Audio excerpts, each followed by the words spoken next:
오늘 말씀의 제목은 내 짐을 여호와께 맡기라라는 제목으로 은혜를 나누도록 하겠습니다.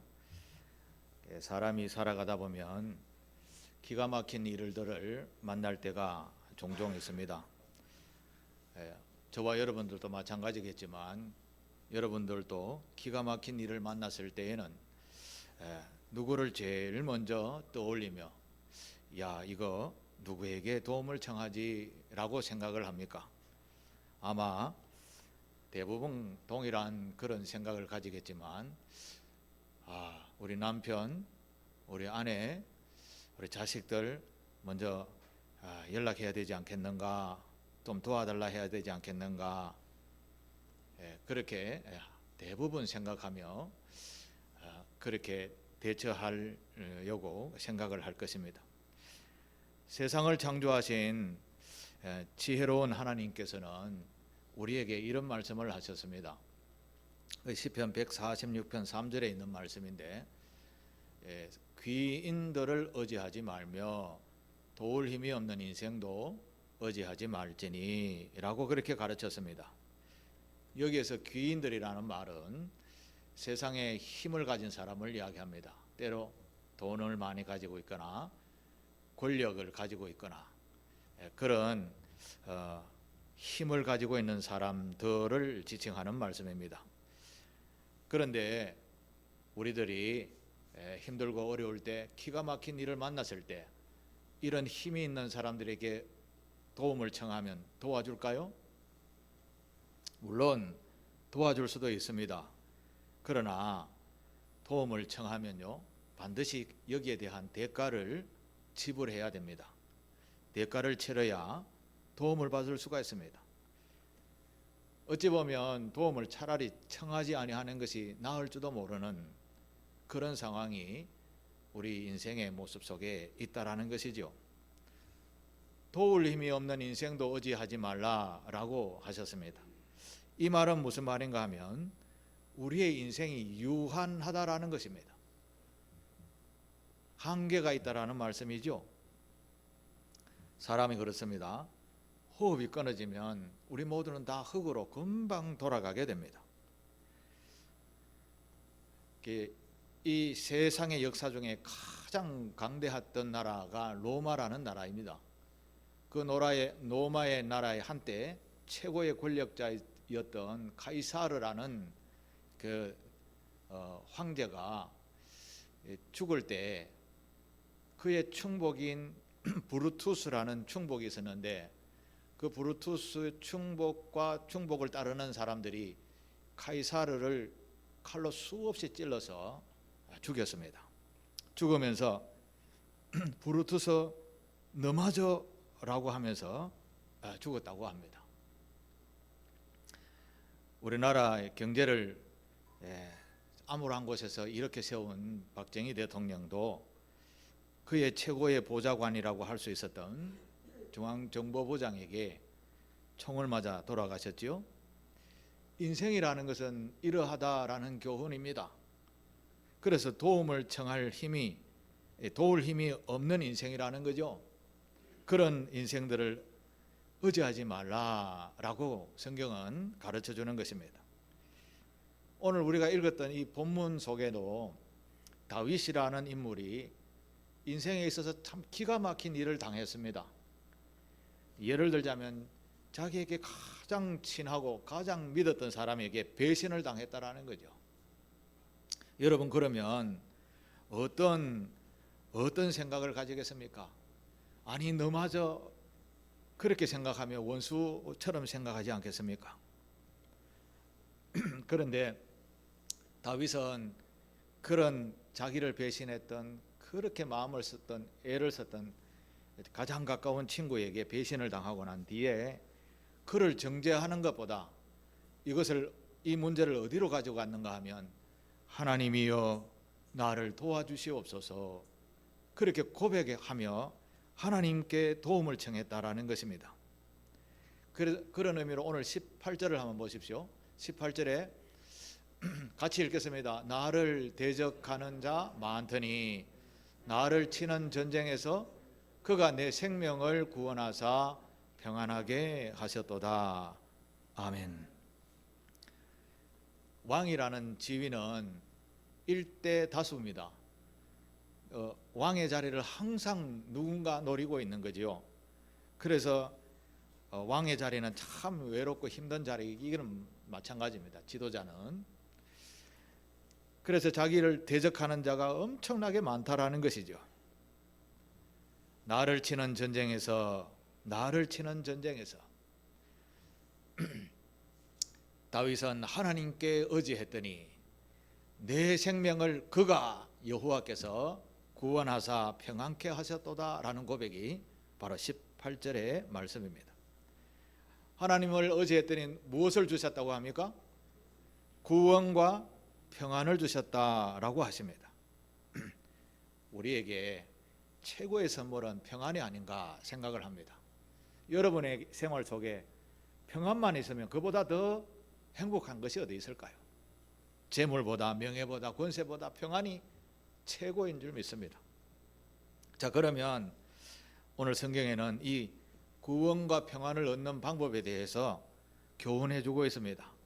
그 비결의 교훈을 오늘 본문에서 찾아보겠습니다. 먼저 다윗은 이런 구원과 평안을 누리기 위해서 원수를 정죄하지 않고 하나님 앞에 기도했다라는 말씀입니다. 기도했습니다. 17절을 한번 보십시오. 다윗이 어떻게 기도했는가? 같이 읽겠습니다. 저녁과 아침과 정오에 내가 근심하여 탄식하리니 여호와께서 내 소리를 들으시리로다. 성경에는 이스라엘 백성들은 저녁이, 우리는 아침이 먼저 이렇게 입에 나오죠. 유대인들은 저녁이 먼저 나옵니다. 여기 말씀은 무슨 말인가? 아침, 점심, 저녁에 항상 뭐 했다고 합니까? 하나님 앞에 기도했다라는 것이죠. 인생의 수없이 많은 문제들을 가지고 밥 먹을 때마다 기도했다, 이런 뜻입니다. 밥은 안 먹을 수 없는 것처럼, 밥을 먹는 것처럼 그렇게 끊임없이 하나님께 기도했다라는 말씀입니다. 여러분, 우리가 사극들을 많이 보는데 어떤 나라에 문제가 생겼을 때 왕이 최종적으로 결정을 할 때가 많죠. 그때 왕이 신하들을 불러놓고 어떻게 했으면 좋겠나? 어떻게 했으면 좋겠나? 이렇게 묻는 왕은 없습니다. 신하들의 의견들을 듣고 난 뒤에 결정은 왕이 하는데 이렇게 해야 되겠나 저렇게 안 묻고 자기가 결정을 합니다. 신하들의 의견을 듣고 참고는 하지만 결정은 자기가 하는데 최종 결정을 신하들에게 듣고 하면 왕의 권위가 서지 않는 겁니다. 그래서 예로부터 그러니까 왕이 될 사람의 교육은 자기와 신하들의 사이는 하늘과 땅이라고 생각을 하게 만드는 겁니다. 예를 들어서 북한의 김정은이가 자기의 국민들을 어떻게 생각하는가 하면 자기를 위한 존재로 있는 것입니다. 순전히 자기를 위해서 있는 겁니다. 그야말로 일대 노예인 겁니다. 전 백성이. 그와 같은 신분이 왕의 자리인 것입니다. 그래야 그 권위가 서는 것이죠. 다윗은 왕이지만 다윗은 의지할 곳이 있었습니다. 누군가 하면 아무도 모르는 여호와 하나님을 의지했다라는 것이죠. 다윗은 어릴 때부터 하나님을 알고 믿었습니다. 우리 말에 어릴 때 버릇이 몇 살까지 간다입니까? 요즘은 90. 요즘은 90. 어릴 때 버릇이 90까지 간다는 말이 있듯이 다윗의 어릴 때 배운 신앙이 그의 인생의 어려움을 겪을 때마다 지혜의 길로 인도했었습니다. 그러고 보면 어릴 때 교육이 얼마나 소중한가를 생각하게 하고 가르쳐주는 것이죠. 교회도 마찬가지입니다. 주일학교가 지금 아이들을 전도하지 못하고 아이 숫자가 없어지니까 이 미래가 어떻게 보입니까? 미래는 정말 참담한 것이죠. 이렇게 가다 보면 아주 최악의 상황을 만나도 우리는 이상하다 할 것이 없는 그런 상황을 지금 우리가 겪고 있습니다. 그래서 다음 세대를 교육해 나갈 거룩한 교회 되게 해달라. 여러분들도 계속해서 기도해 주시기를 바랍니다. 다윗은 다행히도 어릴 때부터 하나님을 알고 배우고 믿었습니다.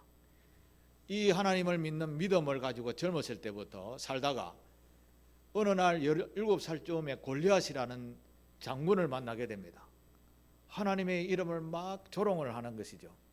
아니 저놈이 하나님을 조롱하다니 하고 17살 된 아이가 쫓아나가지고 돌로 골리앗을 쳐 죽이게 됩니다. 이것은 만화 같은 이야기지만 다윗의 마음에는 그의 신앙, 하나님에 대한 신앙이 굳건했기에 무섭지 않았습니다. 그래서 나가서 골리앗을 물리치고 난 뒤에 일약 목동에서 이스라엘의 장군이 되어지고 그리고 나중에 왕이 되어지는 것이죠. 이 원인이 어디서부터 있었다고요? 어릴 때 신앙이 있었다라는 것입니다. 다윗은 그렇게 일평생 동안 하나님을 의지하며 살았습니다. 그런 것을 보면 우리 또한 아침, 점심, 저녁 이것은 밥 때마다 기도하는 것이 아니라 늘 기도했다라는 말입니다. 밥 먹듯이 했다라는 그런 말씀입니다. 여러분 생활 속에서도 이것을 꼭 적용하시게 되기를 바랍니다. 지금이라도 늦지 않습니다. 매일 기도하시길 바랍니다. 예수께서 기도해야 할 만한 이유를 설명해 주셨습니다. 마태복음 7장 11절 대표적인 말씀에 너희가 아무리 악한 자라도 좋은 것으로 자식에게 줄 줄 알지요? 하물며 하늘에 계신 아버지께서 구하는 자에게 좋은 것으로 주시지 않겠느냐? 예수께서 하신 말씀입니다. 기도해서 복을 얻으라는 것이죠. 여호와께 기도하면서 나의 문제를 한번 맡겨 보시게 되기를 바랍니다. 하나님은 자기에게 맡겨주는 자기의 문제를 맡기는 자에게 다윗에게 무엇을 주셨다고 했죠? 구원과 금방 잊으셨습니까? 구원과 평안을 주셨다라고 하셨죠. 여러분에게도 그런 것이 반드시 이루어지게 될 줄로 믿습니다. 하나님 앞에 기도했다라는 것이죠. 다윗이 기도했으면 나도 기도하면 안 되겠나? 맞습니다. 그렇게 기도하시게 되기를 바랍니다. 또 오늘 본문의 두 번째로는 다윗은 기도하고 맡김으로 구원과 평안을 얻게 되었습니다. 그러나 반면에 원수인 악한 사람들은 어떻게 되었는가라는 것을 오늘 본문에 담고 있습니다. 다시 말해서 악인으로 살면, 죄인으로 살면 어떻게 되는가?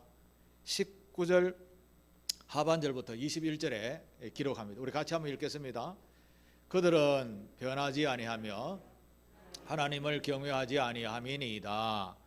그는 손을 들어 자기와 화목한 자를 치고 그의 언약을 배반하였도다. 그의 입은 우유 기름보다 미끄러우나 그의 마음은 전쟁이요 그의 말은 기름보다 유하나 실상은 뽑힌 칼이로다. 아멘. 악인에 대해서 몇 가지를 설명을 합니다. 첫째, 악인들은 절대 안 변한다라는 거죠. 아무리 가르쳐도 이게 지혜다라고 해도 안 변한다라는 것이죠. 안 받아들인다는 것이죠. 둘째로는 신이 어디 있느냐, 하나님이 어디 있느냐 보여봐라 라고 한다는 것이죠. 세 번째는 이런 악한 사람들은 화목한 자의 꼴을 보지 못한다라는 것이죠. 화목한 자의 꼴을 보지 못하고 늘 공격한다라는 거죠. 그리고 이들의 입술은 어떻다고요? 우유 기름보다 미끄럽다. 어떤 입술인지 잘 모르겠는데 거짓말을 달콤하게 한다라는 말씀이겠죠? 요즘 달콤한 말로 사람을 미혹해서 돈을 엄청 뺏어가는 그런 사람들 많죠? 보이스 피싱 같은. 이런 머리 갖고 있으면 다른 게 해도 참 잘 먹고 잘 살 건데 요즘 너무나 세상이 악한 것 아닙니까? 이렇게 사는 악한 사람들의 마음은 어떠할까요? 21절 중간에 보면 이렇게 사는 사람의 마음을 이야기합니다. 그의 마음은 전쟁이요 이렇게 이야기합니다. 여러분, 전쟁은 편안할 때 전쟁이 있는 거 아니죠? 전쟁은 긴박합니다. 마음이 긴장이 되어져 있습니다. 언제 죽을지 모른다 생각해서 온 신경이 그곳에 있죠. 악한 사람들의 마음은 항상 이렇다. 평안이 없는 것입니다. 한마디로 말하면. 그러면 악인들의 종말은 어떨까요? 그 말씀을 23절에 기록하고 있습니다. 23절 한번 보실까요? 23절 같이 읽겠습니다. 하나님이여 주께서 그들을 파멸의 웅덩이에 빠지게 하시리이다.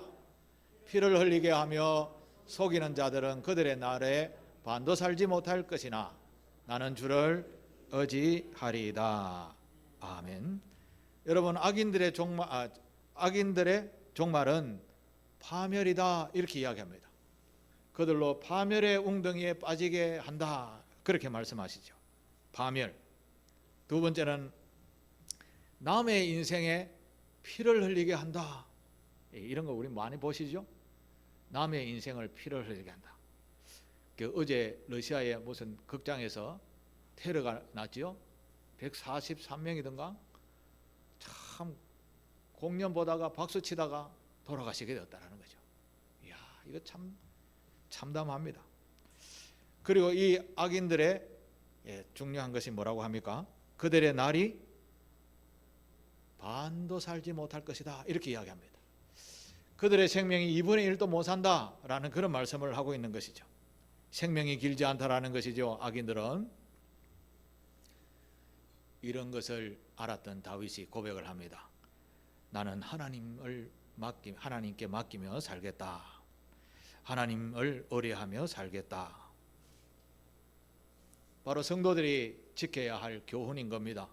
우리는 최종적으로 주님의 말씀의 교훈을 따라 살아가게 되면, 하나님의 말씀을 맡기고 하나님께 의지하게 되면 하나님이 어디로 인도하실까요? 생명이요 구원이요 평안을 주시는 하나님께서 어디로 인도하실까요? 우리를 복이 있는 길로 인도하시는 것입니다. 그런데 마음에 악이 있는 사람들은 이거 안 믿습니다. 앞에 말씀처럼 여호와가 어디 있냐라는 것이죠. 그런 교훈을 안 받아들인다는 것이죠.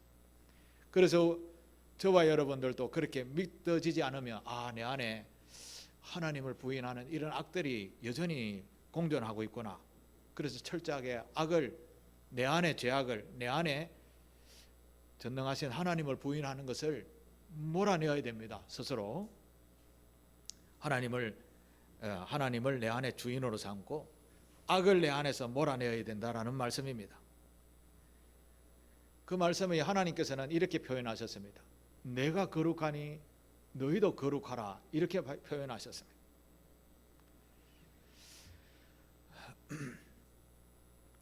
하나님께서 세상에 죄악을 너무 보시고 이렇게 해서는 다 멸망의 구렁텅이로 가야 되겠구나라는 것을 아시고 그들에게 사랑을 보여주시면서, 즉 예수 그리스도의 십자가 사랑을 보여주시면서 구원의 길을 이렇게 제시해 주셨습니다.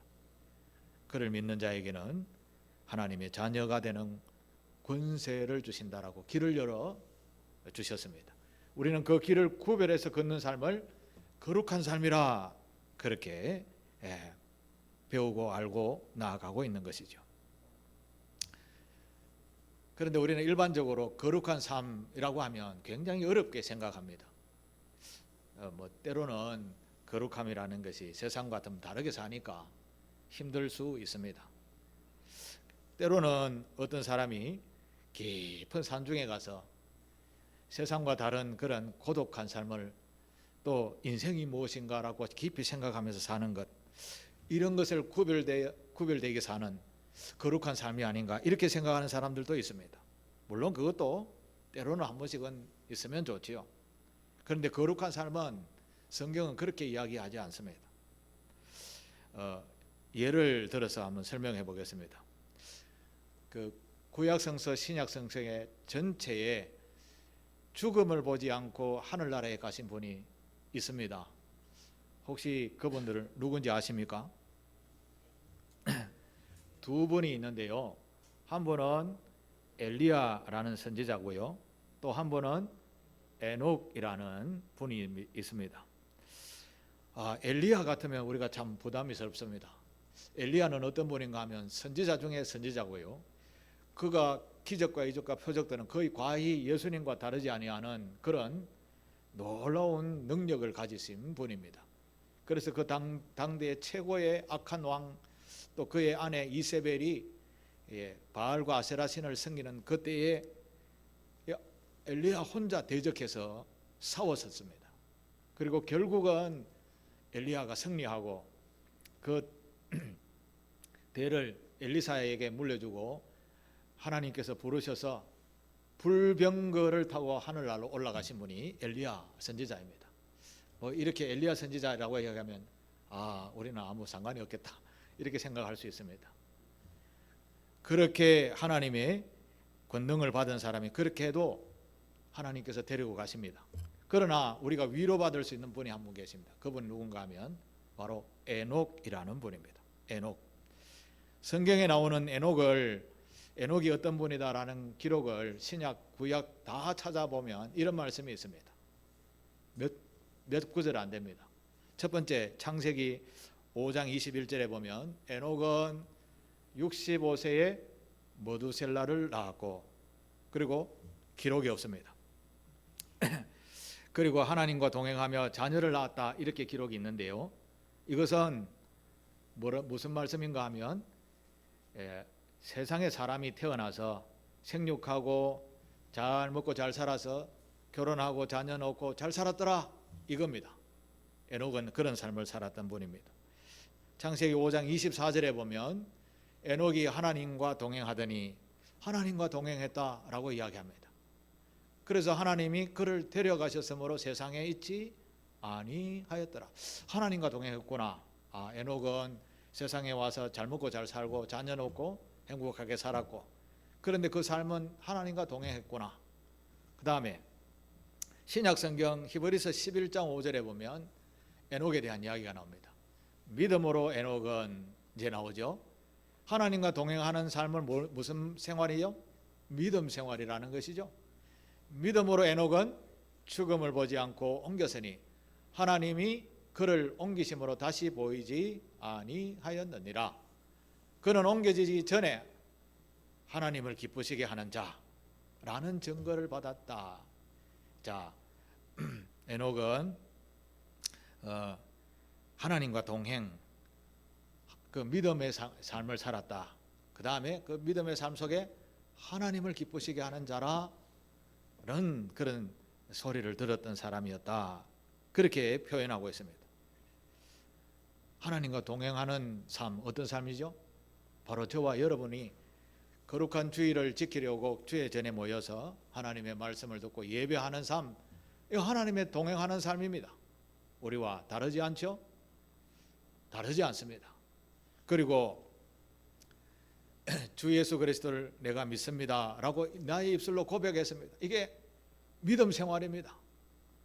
그리고 일상생활 속에서 이것은 하나님이 기뻐하시는 일이지, 그것을 쭉 실천하면 되는 겁니다. 하나님이 기뻐하시는 일이 어떤 것일까요? 가난한 사람에게 내 소유를 조금 나누어주는 거 기뻐할까요? 나빠할까요? 기뻐하는 일이죠. 이 목사에게 과자 하나 사주면 하나님이 기뻐하십니다. 커피 한 잔 사줘도 기뻐하십니다. 그런 삶을 사는 게 주님과 동행하는 삶입니다. 그렇게 어렵지 않습니다. 우리 사랑하는 교회 여러분은 바로 이런 에녹과 같은 삶을 사시게 되시기를 바랍니다. 에녹이라는 인물은 보편성을 이야기하는 겁니다. 보편성. 특별하게 거룩한 그런 게 아니라는 것입니다. 저와 여러분들도 다 그 속에 포함되어지는 삶이다 라는 것을 말씀하는 것이죠. 그런 사람에게 하나님이 죽음을 보지 않고 데려가셨다. 우리 또한 죽음을 보지 않고 주님이 오시면 하나님이 데려가십니다. 그러나 주님이 오시기 전에 우리가 죽었다 하더라도 우리의 영혼은 새로운 육체로 부활해서 주의 재림하는데 그때 다 일어나 영광스럽게 맞이한다. 이게 고린도 전서 15장 부활장에 나오는 말씀인 것이죠. 믿으시게 되기를 바랍니다. 우리는 그저 하나님이 보기 좋은 삶을 살면 되는 것입니다. 예수를 나의 주인으로 삼고, 잘 모르면 목사님이 이렇게 살라 했지, 성경에는 읽어보니까 이렇게 살라 하시는구나. 그렇게 듣고 실천하면 되는 것입니다. 우리의 마음에 전쟁과 같은 그런 악한 마음들이 없이 평안이 있다. 그러면 잘 살고 있는 것입니다. 예수 제대로 믿고 예수님의 교훈대로 살면 우리 안에 천국 평안함이 늘 넘치게 될 줄로 믿습니다. 하나님의 자녀쯤 되면 누가 보지 않아도요, 법과 질서와 윤리와 도덕 지킬 수 있어야 됩니다. 이런 삶을 누가 보신다고요? 하나님이 보신다라는 것입니다. 우리 모두 누가 보지 않아도 정결하고 이런 신실하고 진실한 삶을 사시게 되기를 바랍니다. 다윗은 이런 매사에 이런 마음으로 하나님을 밥 먹듯이 주님이라고 부르며 기도하며 나아갔습니다. 그럴 때 하나님께서 기뻐하시는 삶, 이스라엘 역사 중에 가장 부강했던 나라, 가장 영토가 넓었던 나라, 그때가 바로 다윗의 때였습니다. 비결은 하나님과 제일 가까웠던 때였습니다. 하나님께서 내 마음에 합한 자다, 다윗을 그렇게 표현했습니다. 여러분도 그런 하나님의 마음에 합한 자가 되시기를 축복합니다. 우리나라 찬양 사역자들이 참으로 많은데 그 중에 최덕신이라는 찬양 사역자가 있습니다. 노래 참 잘 부르시는 찬양하시는 분인데요. 이분이 어느 날 음란함에 빠져가지고 너무너무 깊은 수렁과 같은 삶을 살게 되었다고 합니다. 하나님 앞에 나와서 화려한 조명 받으면서 찬양 금방 하고 돌아와서는 음란한 짓을 그렇게 많이 했다고 합니다. 예수를 알지요? 하나님을 압니다.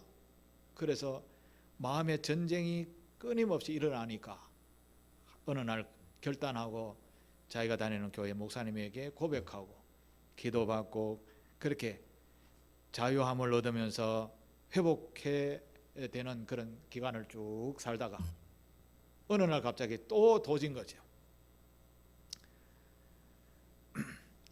이런 것을 보면 우리 스스로는 이런 죄의 유혹에서 이길 수가 없습니다. 그래서 다윗은 어떻게 하라고 합니까? 아침, 점심, 저녁 늘 주님을 바라보라고 하시는 것이죠. 오늘 다윗이 22절에 이렇게 말씀합니다. 여러분에게, 우리에게 교훈합니다. 22절 같이 읽겠습니다. 22절 내 짐을 같이 시작. 내 짐을 여호와께 맡기라. 그가 너를 붙드시고 의인의 요동함을 영원히 허락하지 아니하시리로다. 아멘.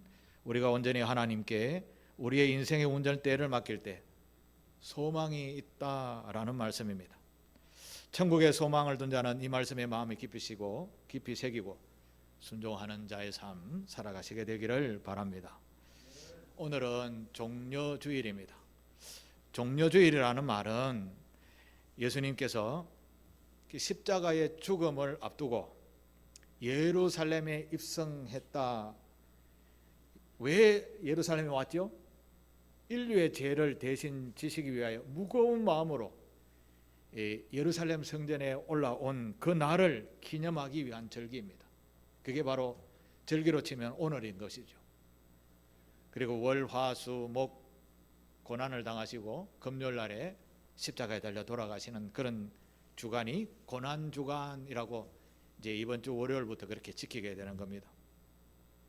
다시 말해서 종려주일이란 예수님의 죽음을 위해서, 예수님이 십자가의 죽음을 위해서 예루살렘에 들어가신 날을 기념하는 날이다. 무거운 마음을 가지고 올라가셨다라는 것이죠. 그래서 오늘 그 날을 기념하면서 성찬 예식을 우리 함께 나누게 될 것입니다. 이 성찬을 나눈다는 의미는 우리를 위한 예수님의 지극하신 사랑하심을 기억하고요, 또 우리 또한 그런 삶을 살겠습니다. 그런 동참하는 삶을 살겠습니다. 내 삶도 그렇게 살겠습니다라는 그런 결단의 의식이 담겨진 예식이 성만찬, 성찬식인 것입니다. 성찬을 받는다라는 것은 주님이 나를 위해서 십자가의 고난을 당한 그 놀라우신 사랑을 내가 그대로 기억하며 나도 그 또한 그렇게 살겠습니다 라는 고백의 시간인 것이죠. 떡을 받습니다. 떡은 주님의 몸을 의미하는 것이고, 포도주를 받습니다. 주님의 흘리신 피를 상징하는 것입니다. 그래서 우리가 떡과 포도주를 마시면서 주님은 말씀하십니다. 이제 너희가 나와 한 몸 한 공동체가 되었다. 이 성찬을 받는 것이 주님과 한 몸 한 공동체가 되었다라는 의미입니다. 우리가 세상에서 기가 막힌 일을 만났어도 우리를 지도하시고 인도하시는, 또 도우시는 분, 그분이 계시다, 임마누엘 하신다, 걱정하지 마라 라는 그런 의미로 성찬에 여러분들을 초대하는 것입니다. 성찬에 참여한다는 의미는 우리의 인생을 하나님께 맡깁니다 라는 그런 의미도 담겨져 있는 것입니다. 이제 우리가 십자가를 바라볼 때마다 나를 위하여 자신의 몸을 버리신 예수 그리스도를 생각하면서 이렇게까지 나를 사랑하셨구나, 그 사랑을 기억하면서 나의 인생 모두를 주님께 다윗처럼 맡기며 살겠습니다. 그래하면 하나님께서 내가 너희에게 피난처 요새가 되어주겠다, 책임져 주시겠다라는 말씀입니다.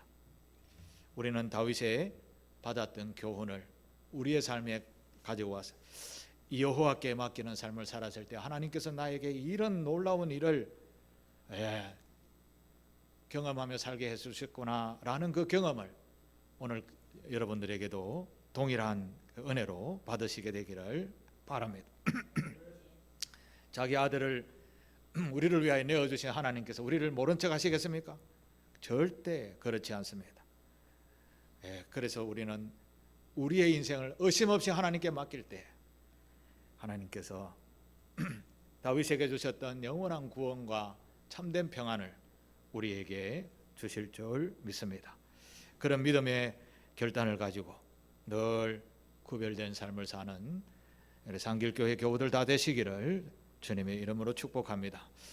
기도하겠습니다. 아버지 하나님, 부족한 저희들 종려 주일에 주님 앞에 나와서 여호와께 맡기라는 다윗의 교훈의 말씀을 들으면서 우리 또한 주님을 바라보며 또 주님과 동행하는 삶을 살겠습니다 라는 그런 마음으로 성찬에 참여하기를 원합니다. 아버지 하나님, 이 성찬 예식에 함께 하셔서 주의 성령으로 하나 되게 하옵소서. 예수님의 이름으로 기도하옵나이다. 아멘.